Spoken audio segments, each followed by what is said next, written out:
It happens every single day. The clock strikes 12:30 p.m., your stomach begins to growl, your focus drops, and you feel an overwhelming urge to eat. You think your body is running out of fuel. You think you are starving, but you are not. That rumble in your stomach is not a biological cry for survival. It is merely a habit. You have been conditioned to believe that human beings need 3 square meals a day: breakfast, lunch, and dinner, to stay healthy and energized. But if you look at human biology, evolutionary history, and modern medical science, you will realize that this eating schedule is completely unnatural. You are feeding a machine that wasn't designed to run this way, and it is quietly destroying your metabolic health. To understand why your current eating schedule is a biological glitch, we have to look back at how our bodies were actually built. For over 2 million years, human beings were opportunistic eaters. Our hunter-gatherer ancestors did not have refrigerators, pantries, or food delivery apps. They lived in an environment of extreme unpredictability. They ate when they successfully hunted or foraged, and they fasted when they failed. Our bodies evolved to be incredibly efficient at storing energy as fat during times of abundance and using that fat for fuel during times of scarcity. We are genetically wired for a cycle of feast and famine.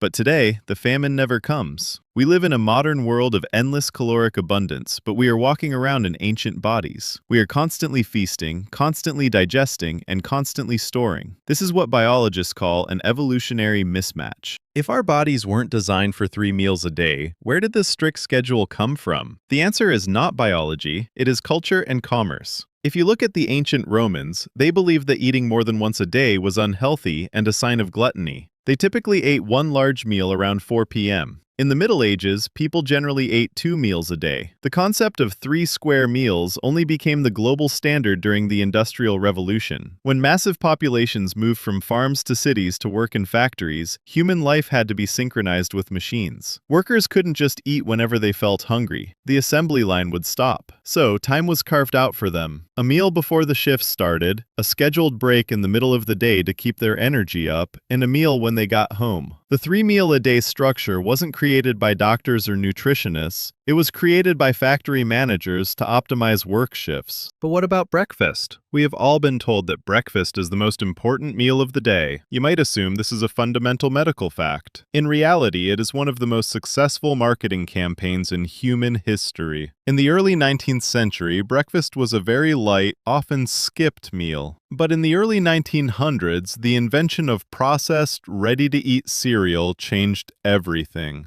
Companies like Kellogg's needed to convince the public to buy their new products. They published articles and funded campaigns stressing the absolute necessity of eating a heavy morning meal. Later, the American meatpacking industry wanted to sell more bacon. They hired Edward Bernays, a pioneer of public relations. Bernays surveyed thousands of doctors, asking them a loaded question. Is a heavy breakfast better than a light breakfast for a working man? When they naturally agreed, Bernays published these results in newspapers nationwide, loudly proclaiming that doctors recommend bacon and eggs for breakfast. It wasn't science, it was sales. So why do you feel so hungry if you skip a meal? If it's not starvation, what is it? The answer lies in a hormone called ghrelin. Ghrelin is known as the hunger hormone. It signals your brain that it's time to eat. However, clinical studies have shown that ghrelin does not slowly increase until you eat. Instead, ghrelin spikes at the exact times your body is used to eating. And if you don't eat, it naturally drops back down an hour later. Your body is just anticipating food based on your habits. It's classical conditioning. When you change your eating schedule, your ghrelin peaks adjust to the new times within just a few days. You aren't actually starving. Your biological clock is simply sending you a notification.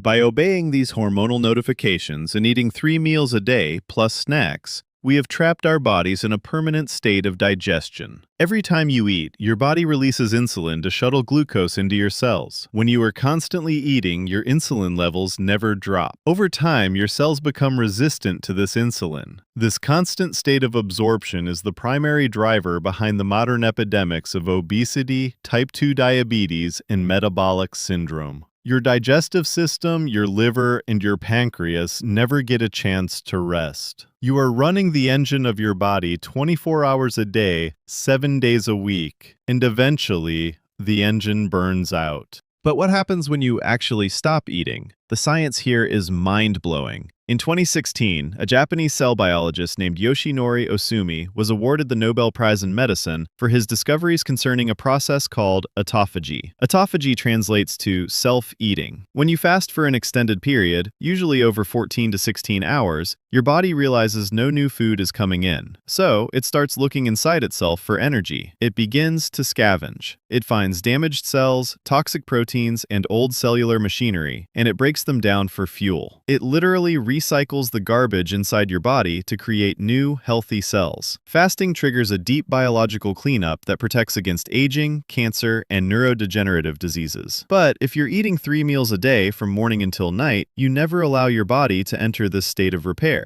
You are not a machine on a production line, and you are not obligated to follow an eating schedule invented by 19th century factory owners and 20th century marketers. Your body is an ancient, incredibly resilient system designed to thrive in periods of emptiness. The next time the clock strikes noon and you feel that habitual hunger, take a moment to ask yourself, is my body actually demanding fuel, or am I just following a cultural script? By breaking the cycle of constant consumption, you give your body the rare opportunity to heal, repair, and operate the way it was evolutionarily designed to. Don't eat because the clock tells you to, eat because you need to.